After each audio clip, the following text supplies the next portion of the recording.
Well, hello everyone. I'm going to talk about feminist criticism today. Uh, as I have done last week, you can see in this first slide a quotation by a feminist critic, as I had done with Sigmund Freud last week.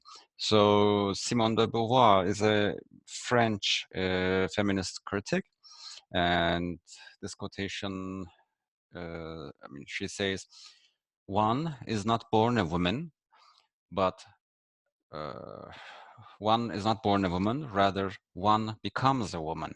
So if you had to think about it for a moment, we can say that the first part of the sentence actually talks about your biological situation, the biological sex of a woman. She says one is not born a woman. So the fact that you are born a woman is not actually true. You actually turn into a woman later on, but how?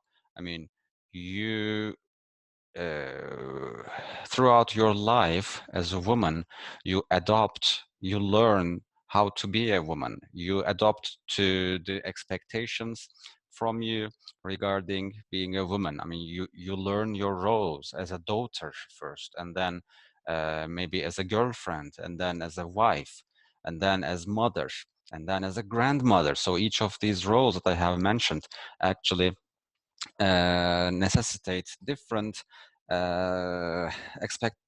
they require different expectations from you, right? So it's the fact that you are born a woman is not enough. Your biological sex does not make you a woman. That's what she is trying to say here. That's what Simone de Beauvoir is trying to say. All right. We can start by making a historical survey of feminism.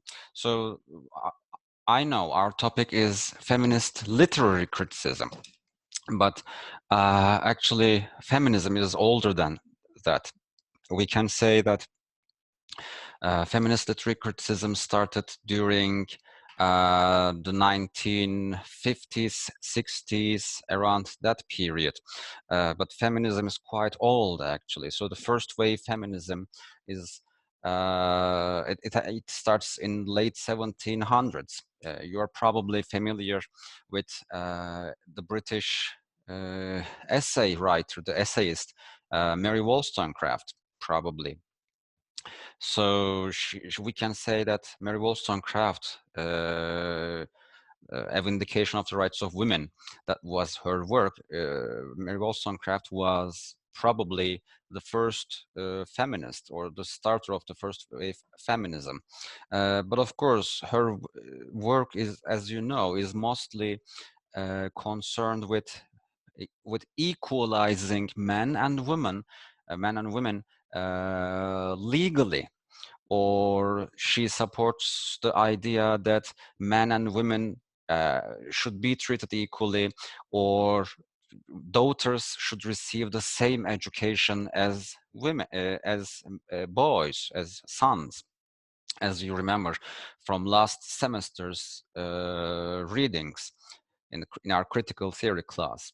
So as last week, uh, as I have done last week, I'm going to say that this PowerPoint presentation is adapted from several sources, and I have included so these words, these sentences that you see on this PowerPoint presentation do not actually belong to me.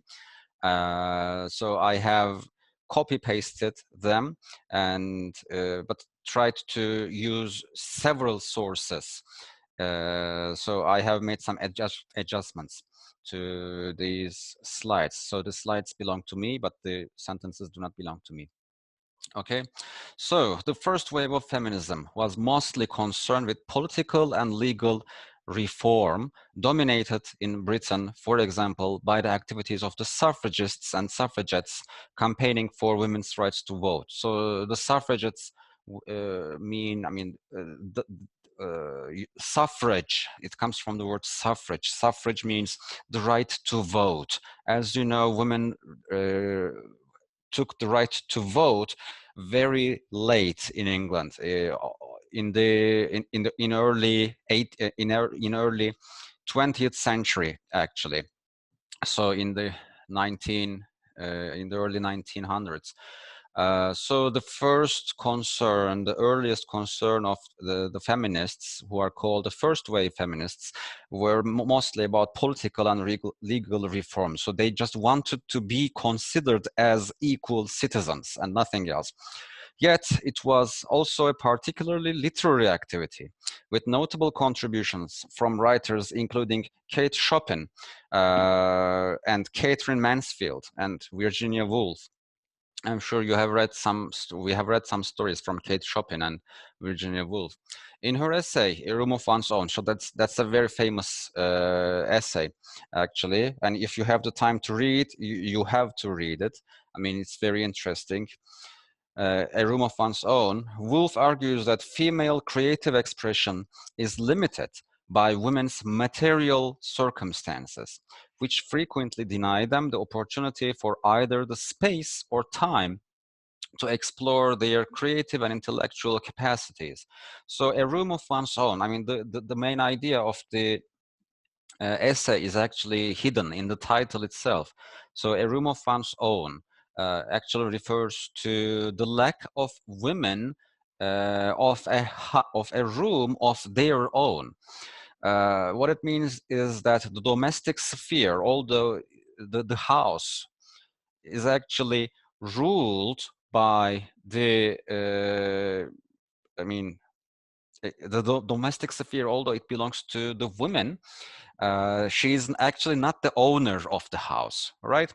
And in order to create something, in order to be a painter, for example, or in order to be a poet, you have to have a room of your own, which means that you have to have some time and place to work without being interrupted. And if you don't have any money, for example, you have no time to write a poem, right? So a room here in the title, A Room of One's Own, a room is actually a metaphor, right? The need for a room of one's own is symbolic of both the literal and psychological freedom that is denied by patriarchal culture. So we will talk about patriarchy later on. Later feminist writers would pick up on Woolf's concern.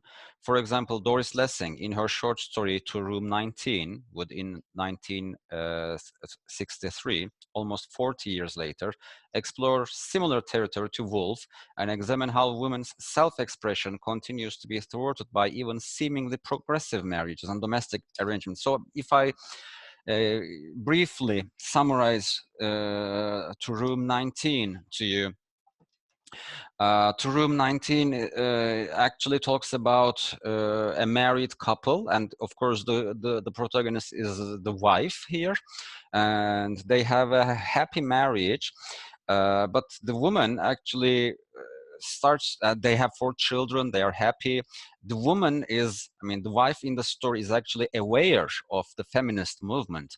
So their marriage, on the outside at least, it looks equal, okay? So she is not apparently suppressed by her husband, the woman in the story. So, but the thing is, she starts to feel uncomfortable with her marriage anyway, because she doesn't want to be married, probably in the first place. So as years pass, she gets more and more uncomfortable, and she secretly she goes to a hotel room. She starts a habit of keeping a hotel room for herself and just sitting there alone, all by herself. And she starts to think, Okay, she starts to think about her life and do nothing else, and then she comes back home, but nobody knows it. But then one day her husband is actually, I mean, becomes aware of this situation, and he hires a detective, and the detective follows her, and he finds the room. He finds out what his wife has been doing, and then uh, the wife the wife tries to explain this situation, the psychological situation that she is in, to her husband, but the husband cannot really understand it. He says, I mean, you have everything, you have a house, you have your children, you have a good husband, so what are you unhappy about? And she cannot explain, so she has to tell a lie to her husband. She says that she tells her husband that she has a lover. Okay, so this explanation actually makes sense to her husband. I mean, rather than because the husband cannot understand why a woman, a seemingly happy woman, a happy wife, is unhappy in her house. So the secret lover explanation makes more sense to her husband. And at the end of the story, the woman actually is I mean, enters a deeper kind of depression, and she kills herself. Okay, so this woman is actually in the story is aware of the feminist movement and their marriage is equal, yet she is still unhappy. Okay. Okay, second wave of feminism. So in early 1960s until late 1970s. So Doris Lessing's story was written in 1963. So it actually is a part of the second wave feminism, maybe we can say. So Lessing's story criticizes the idea that making women conscious of their own oppression is enough to combat it. So Lessing criticizes this idea. So knowing about your oppression is not enough, she says. Her central protagonist is well aware of feminist debates, and yet she eventually finds herself imprisoned in her marriage. Lessing wrote to Room 19 in the wake of the second wave of feminist movement, which concerned itself precisely with these kind of consciousness-raising activities designed to empower women to act against oppression in their marriages, workplaces, and social lives.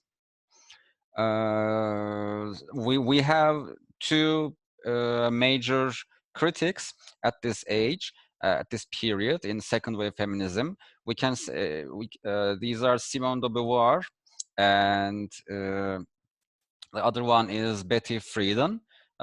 So Simone de Beauvoir's The Second Sex book, The Second Sex, was published in 1949, and some people call it, and some people say that this was the beginning of the second wave feminism, but the others argue that the 1963 publication, The Feminine Mystique, by Betty Friedan, was the start of second wave feminism. Okay, so there's a disagreement about that. De Beauvoir's interest in women's self-definition marks the beginnings of the second phase, which challenged the limited ways in which women had been and were being thought about.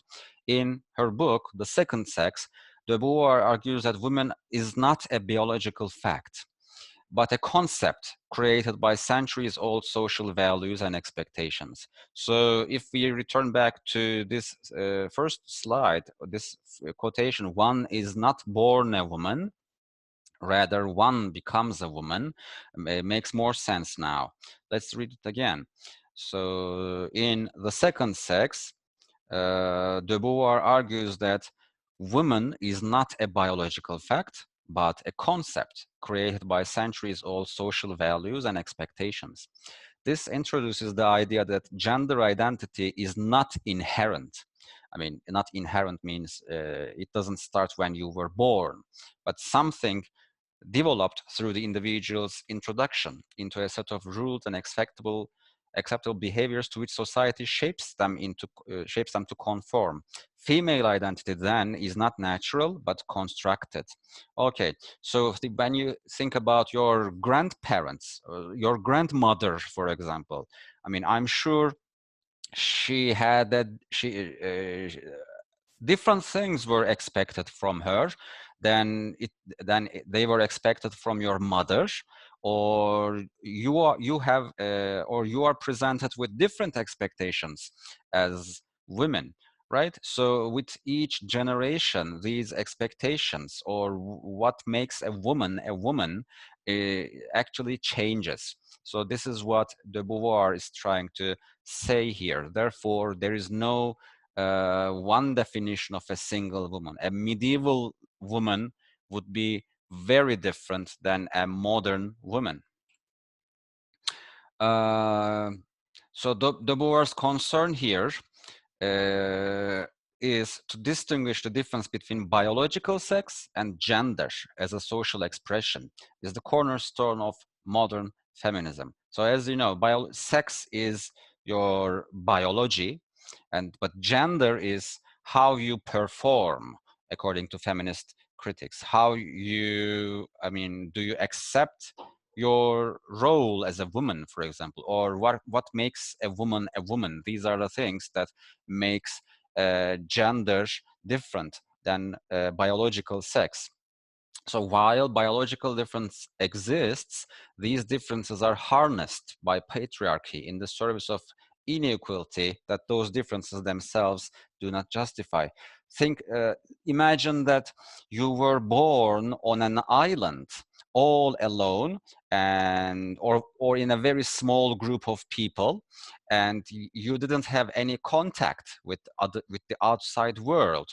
So the expectations from you would be very different from a woman who is living in Turkey or in America or in Afghanistan, for example, right?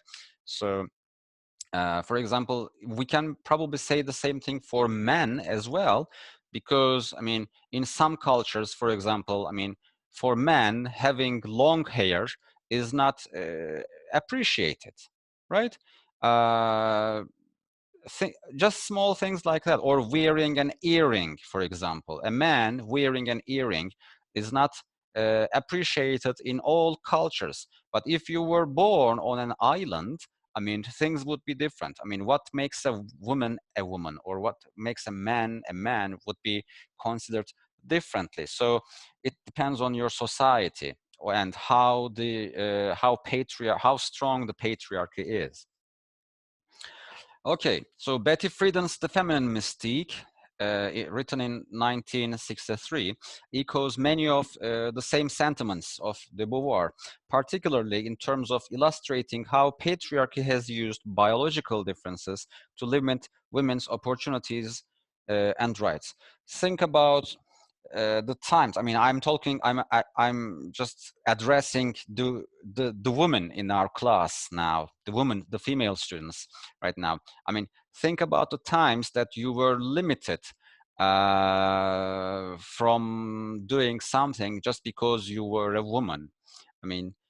And just compare yourselves or compare the treatment of your brothers, for example, with the treatment of you, by your parents. Just because you were a woman, you were probably not allowed to do certain things, okay? Just because you have a biological difference than your brother. Her text was enlightening since it directed the attention to the ordinary, married, middle-class, white American women to examine how seemingly comfortable lives were dominated by stifling patriarchal values that limited their expression and creativity. So during 1960s, many inventions were made, many different things were created for women, okay, like washing machines, things like that, or birth control pills, things like that. So people said that these things were making the lives of women easier, okay? But Friedan actually disagrees, because she says that she believes that these things actually made life for men easier, because now that the woman has a washing machine, more things are expected from her. So she has more time to serve her husband. Okay, let's talk about feminist literary theory. because chronologically, this is where the feminist literary theory starts. But after that, we have a third wave of feminism as well. So, feminist literary theory emerged during the second wave of feminism, following from the aims of the second movement to raise women's consciousness and challenge stereotypes. Feminist critics considered how literary texts might reinforce patriarchal norms in society and how women might question these. So in this sense, literature becomes a battlefield for feminist critics to question patriarchy, to ask questions such as how women are represented in literature, okay, and to challenge these negative attitudes towards women. Okay, so they see literature as a chance to reflect upon and to criticize the roles of women and socialize women into particular identities. Feminist literary theory also draws attention to the gender bias in the creation of literature itself, the ways in which female voices are less noticeable in the literary world. For example, okay, the ways in which female voices are less noticeable in the literary world. For example, think about The Lord of the Rings. How many women characters were there in The Lord of the Rings? How many female characters can you remember? Actually, I can remember Arwen and Eowyn, actually, and none others, right? So why are there some feminist critics, for example, have asked questions such as why are there so few female characters in many of the in many works of literature, okay? Or why these female characters have so little role in these works of literature. Okay, or stereotypically associated with certain kinds of writing, such as romance or children's fiction.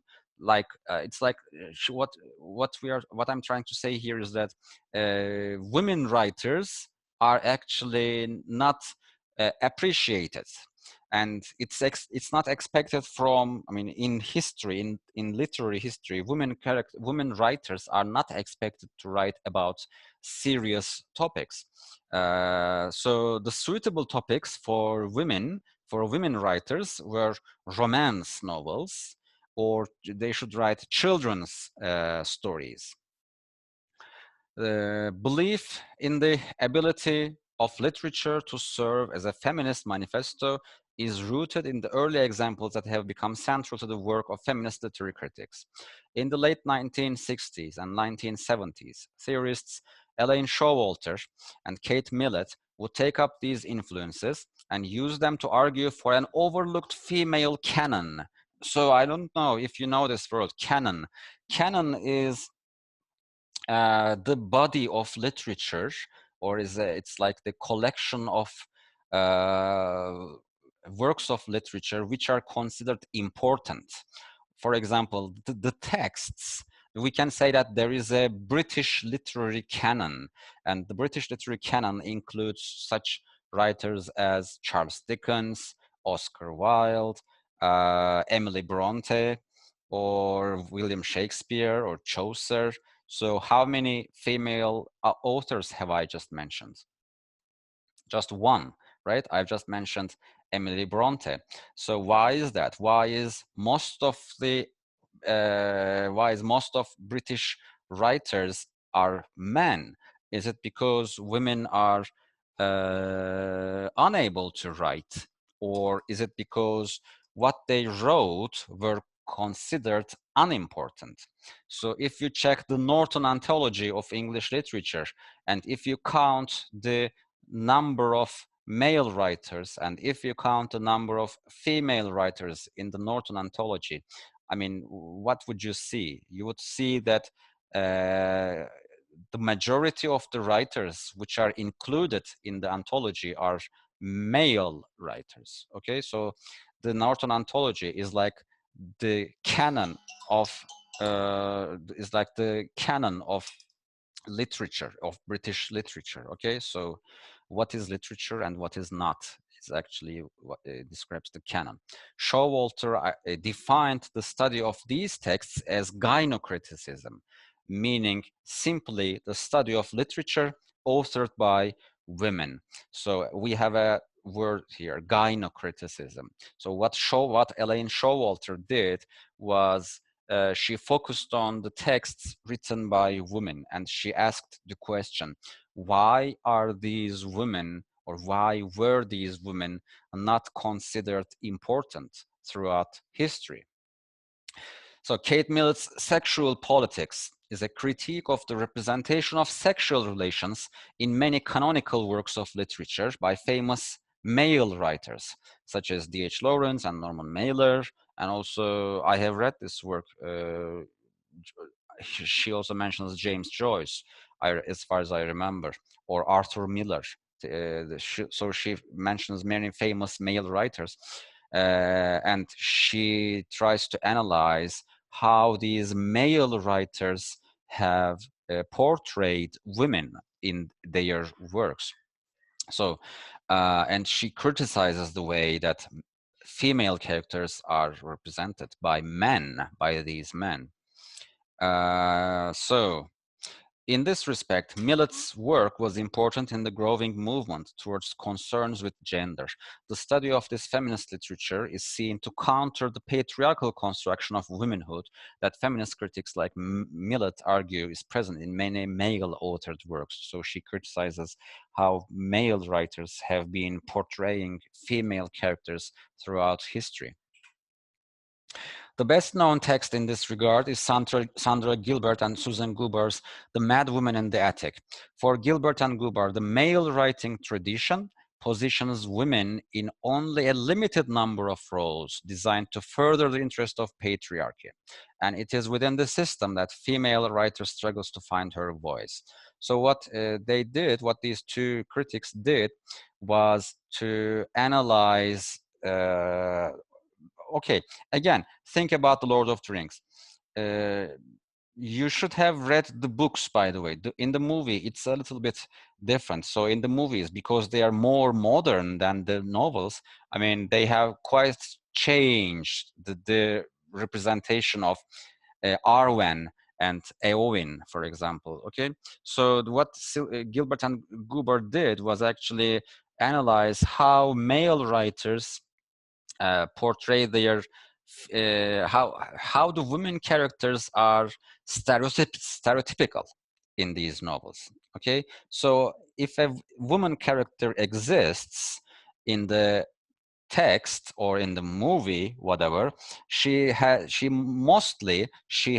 a stereotypical position. I mean, she's either a good mother, or she's either a rebellious daughter, okay, or she's either a bad woman trying to steal somebody else's husband, okay. So these are all stereotypes about women, and male authors usually create female characters within these stereotypes. Think about old Turkish movies, okay? Think about old Yeşilçam movies. Those women in those movies are actually quite the same. I mean, they are usually stereotypical, okay? They don't, they are, if we talk about in terms of literary terms, for example, we can say that male authors have created flat characters when they are creating women instead of round characters, okay? I hope you remember the distinction between them, the flat character, round character. So women characters are usually flat characters. Feminism's concern for the representation of women has also influenced studies in the visual and popular arts, most notably film theory. For example, in her landmark essay, Visual Pleasure and Narrative Cinema, Laura Mulvey argues that Hollywood cinema imagines a masculine weaver, which means that the films are produced for men, okay? The default viewer, the default audience is the man. placing the female character in a position of being watched and objectified. This process she calls the male gaze. So gaze means to look at somebody, to gaze, to look, to observe something carefully, okay? By positioning the viewer as male, the film reproduces patriarchy. It reaffirms men as voyeurs and consumers of pleasure, and women as creators of that pleasure in the service of male needs. Okay, when you think about most movies, I mean, in majority of the movies, you will notice that the female characters in these movies or TV shows are usually very hot, sexy, right? For example, think about Turkish TV shows that you watch on television. I mean, every woman is, all women are quite pretty, right? Why is that? And all men are quite handsome. Why is that? Because these movies are creating an unrealistic representation of men and women. And for example, when you think about old American movies, whenever you see a woman, again, if she is young, she has to be beautiful. But the main character of the movie doesn't really have to be handsome, right? Because it's the men who are watching these movies. For example, the main character could be an old detective or a policeman or a sailor, and he doesn't have to be handsome, but the main woman in the story has to be beautiful, because it's the men who are enjoying this movie, it's the men who are paying for this movie and watching this movie, okay? And that's called male gaze. Écriture féminine. Okay, so écriture féminine is a French phrase. It means the woman female writing, okay? One influential term coined by the feminist critic Helen Sissou is écriture féminine, which means female writing, which has become a central way of considering women's creativity. The term first emerges in Sissou's essay, The Laugh of the Medusa. Écriture féminine is not new, however. It builds in particular on Woolf's comments in A Room of One's Own that novel writing is dominated by a masculine prose that she cannot naturally produce. So what Virginia Woolf wanted to say in A Room of One's Own is that as a woman, she is unable to speak as men. I mean, as a male author.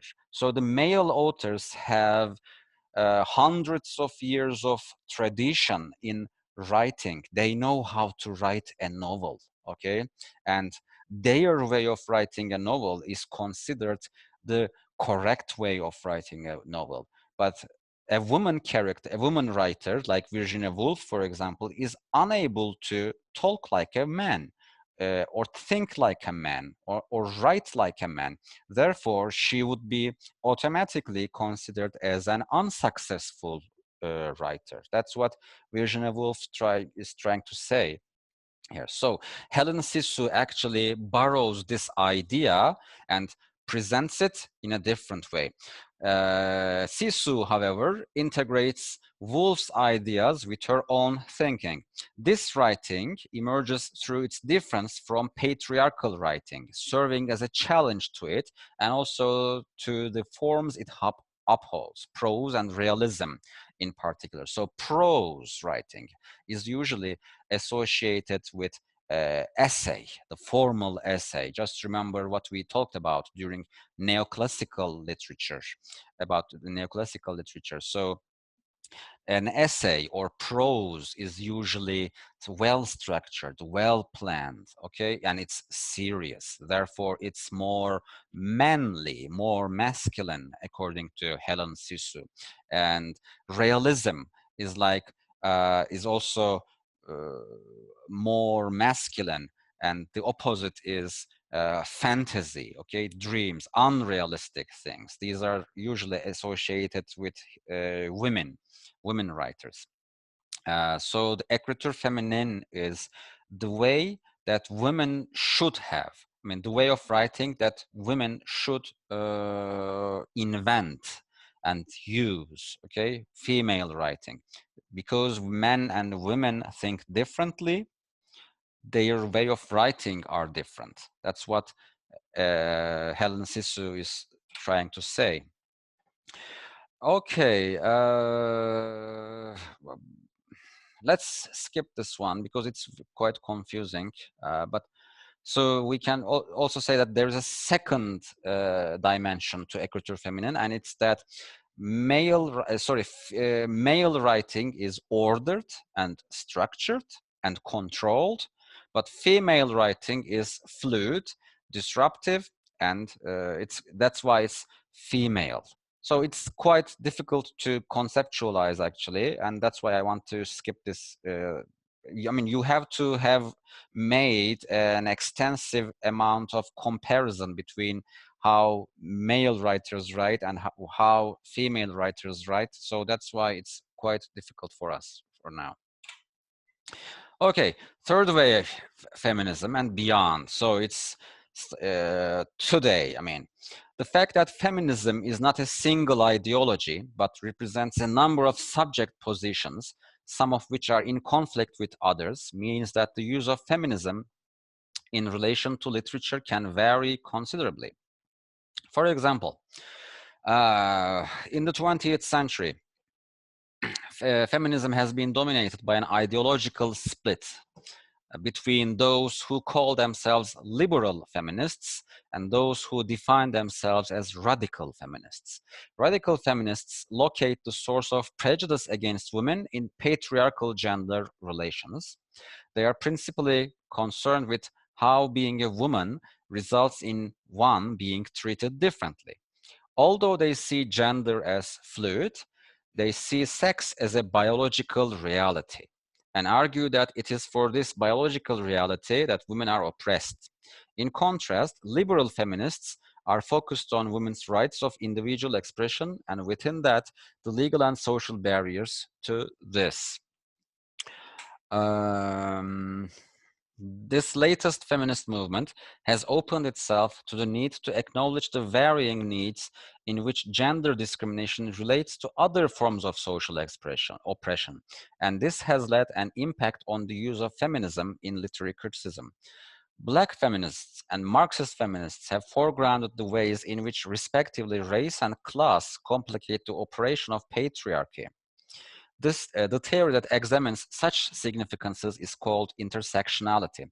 So what I have been trying to tell you so far is that third wave feminism actually doesn't say, third wave feminism says that not all women are the same. Not all women have the same kind of oppression because all women have, it's not, I mean, all people and particularly women are separated by other differences than their gender. For example, a white woman, I mean, the experience of a white woman is different than the experiences of a black woman. The experiences of a Muslim woman is different than the experience of a Christian woman. The experiences of a black Muslim woman is quite different than the experiences of a white Christian woman. Or the experience of a rich woman is different than the experience of a poor woman. Okay, so not all women are the same. That's what third wave feminism is about. And this is called intersectionality, the awareness that we are not only men or women, but we are separated by different kinds of identities. We have multiple identities, okay? It argues that we cannot think about identity politics by just examining a single aspect of how a person is identified, such as, I mean, she's a woman. Yeah, but what kind of a woman? Okay, there are multiple aspects, they say. We need to consider how each part of identity is important. So we have to look at such elements as class, sexuality, race, disability, okay? Okay, this is the most important part. So some questions feminist critics ask about literary texts. So this is like what feminist critics do. So how are women portrayed in the text? Does the work reinforce or undermine patriarchal ideology? Okay, so this is clear enough, I think. Secondly, what does the work suggest about the ways in which race, class, and other cultural factors intersect with gender in producing women's experience? Again, this item is about intersectionality, okay? How is work gendered? That is, how does it seem to define femininity and masculinity? Does the characters' behavior always conform to their assigned genders? Does the work suggest that there are genders other than feminine and masculine? What seems to be the work's attitude towards the genders it portrays? Okay. How is the work? Okay, Okay, 5. Let's see. What does the work imply about the possibilities of sisterhood as a mode of resisting patriarchy? So can we put sisterhood in front of patriarchy and try to defeat it? So just like men are supporting each other in society, can we support each other as women in something called sisterhood? And about the ways in which women's situations in the world, economic, political, social, or psychological, might be improved. So can sisterhood be an alternative to patriarchy? What does the text say about that opportunity? What does the history of the work's reception by the public and by the critics tell us about the operations of patriarchy? Has the literary work been ignored or neglected in the past? Or, if recognized in the past, is the work ignored or neglected now? So it's again related to the canon, the literary canon argument that I have just mentioned. So suppose that, okay, Virginia Woolf writes in A Room of One's Own that suppose that Shakespeare had a sister. Would she, and if she were a good writer, just like Shakespeare, would she still be as famous as Shakespeare? That's the question she asks. Or would people ignore Shakespeare's imaginary sister just because she's a woman? She says she wouldn't be taken seriously, even though she is as genius as Shakespeare. Nobody would read her or publish or act her plays.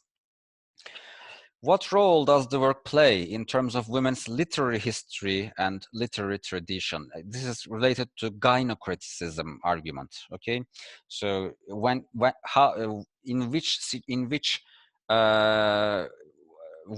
can we locate, where can we put this novel by this woman writer? Okay.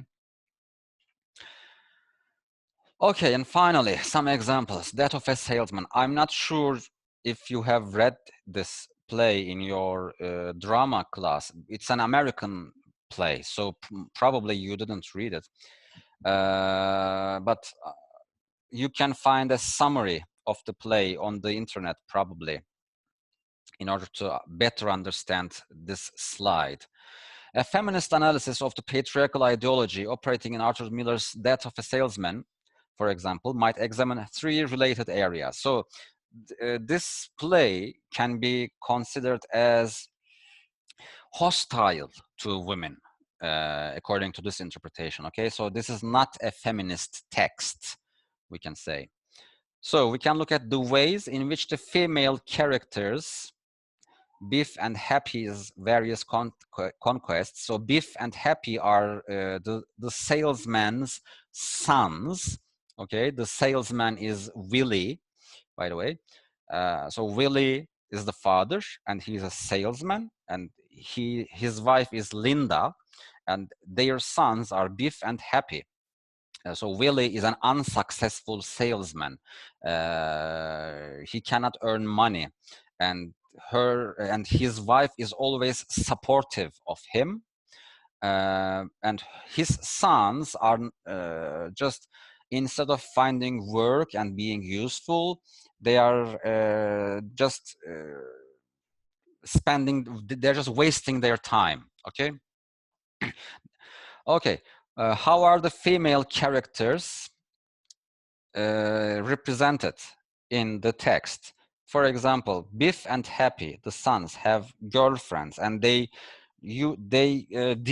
separate these women into two groups: women that can be married with, and women with whom you can have fun with. Okay, so we have this same idea in Turkish language as well. Evlenilecek kadın, eğlenilecek kadın. Okay, so Biff and Happy do the same thing as well. And also Linda is always supportive of her husband, but she thinks that it is her duty as a wife that she must support her husband no matter what. Okay, she never disagrees with her husband. For example, she never points out to the mistakes that her husband does. She is always there for him, and she always supports him without never criticizing her husband. Okay, so these are the things that are reinforcing patriarchy in the play. The bluest eye. So this is an example for a feminist text, for a text which criticizes patriarchy. Okay, again, I don't think you have read this one. But we can say that this text takes place in America among the Black community. And so in the text, what happens is that, I mean, there is this character called Cholly. Cholly is a Black man, and he is a very bad man, actually. And because the white man actually oppresses the Black man, the white people in the novel oppress Cholly, he takes his anger out of Darlene, okay, a female character in the novel. So white men oppress Cholly, and Cholly oppresses Darlene. So it's always the woman who is always at the bottom in the novel. And we can also say that there are the issues of intersectionality at play as well, because the novel takes place among African Americans. Okay, so a Black man is different than a white man, and the white woman is different than a Black woman in the novel. Okay, so that's intersectionality. Okay, Frankenstein. So maybe you have read this one. So in Frankenstein, we can see that there is so we cannot be really sure if the text supports patriarchy or criticizes patriarchy. Okay, so in the text there are some female characters which are actually really independent. Okay, I'm not going to read the whole slide. You can just read it for yourselves later on. But what I'm trying to say here is that there are some very strong female characters in the text. So this is something which supports feminism, actually. And also we can say that Frankenstein, the monster Frankenstein, is oppressed throughout the novel, and his situation, even though the monster is a man, his situation is similar to the treatment that women traditionally receive. Men treat women in the way that they treat Frankenstein. Okay, so this is what makes the text a kind of a feminist text. But at the same time, on the other hand, the novel, all these women in the novel, all these strong and independent women, sometimes they conform to the traditional gender roles. Okay, they are. I mean, they are always in the. I mean, they are mostly in the service of men in the text, without they and they don't consider themselves important. Okay, so just read this slide and you will understand it in a better way. Okay, so key ideas. Patriarchy is the handing down of power from one male to another. I mean, the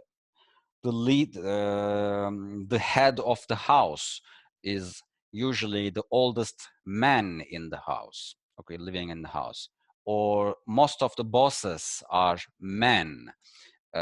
So this is what the feminists believe is patriarchy, okay? Gynocriticism is the study of female-authored literature.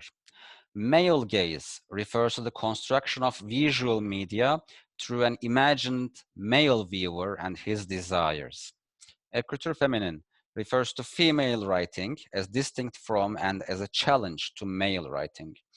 Intersectionality is the study of the rights of women alongside other identity factors such as race, class, disability, religion. Sexism is the idea that women are inferior to men. Misogyny is the hatred of women. Benevolent sexism represents evaluations of gender that may appear subjectively positive, but are actually damaging to people and gender equality more broadly. For example, the idea that women need to be protected by men. So women are like flowers. So this idea is an example of benevolent sexism, according to feminist critics, because when you say that women are like flowers or women and children first, you are actually belittling women. That's what the feminist critics say, okay? So women are more fragile. I mean, women are weak. Therefore, it's our job as men to protect them. That's what benevolent sexism is. Okay, like I've said, I have used several works when I was creating this PowerPoint presentation, and this is my works consulted list. Okay, thanks for listening.